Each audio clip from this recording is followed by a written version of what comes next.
Sir दिसतानी sir थोडे पुढे. राष्ट्रवादी काँग्रेस पक्षाचा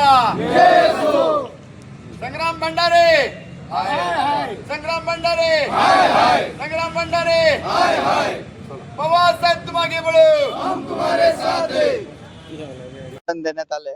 निवेदनाचा विषय असा आहे की संग्राम बापू भंडारे यांनी राष्ट्रवादी काँग्रेसचे प्रदेश प्रवक्ता जे आहे विकास लवांडे यांच्यावर जो शाईफेक केली त्याचा निषेध म्हणून आम्ही या ठिकाणी आज निवेदन दिलेलं आहे.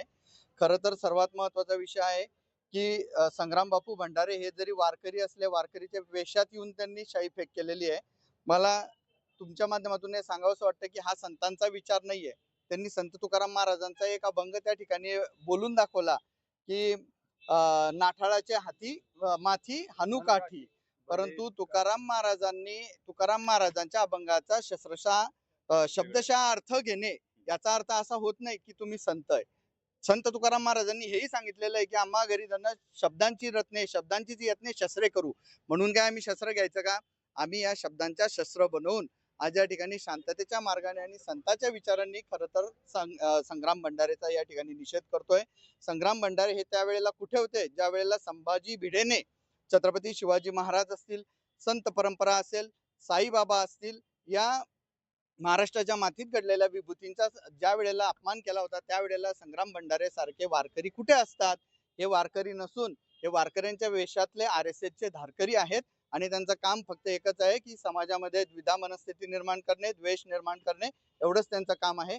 आम्ही राष्ट्रवादी काँग्रेस शरदचंद्र पवार पक्षाच्या वतीने संग्राम भंडारेचा जाहीर निषेध करतो आणि असली संत परंपरा आम्हाला नकोय.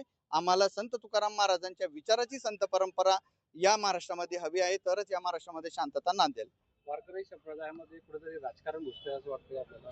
100% राजकारण घुसलेलं आहे. कारण की खऱ्या अर्थाने जो वारकरी संप्रदाय आहे हा शांततेच्या मार्गावर चालणारा आहे.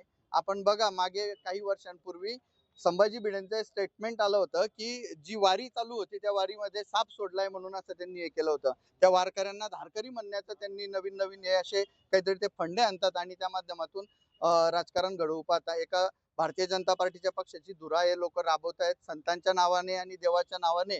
आपण भारतीय जनता पार्टीचा एक अजेंडा आहे की नेहमी हिंदू मुस्लिम द्वेष करता, परंतु मुस्लिमांचं तुम्ही दाखवा की ते त्यांच्या देवांचं उदात्तीकरण करता का राजकारणाच्या व्यासपीठावरून? नाही.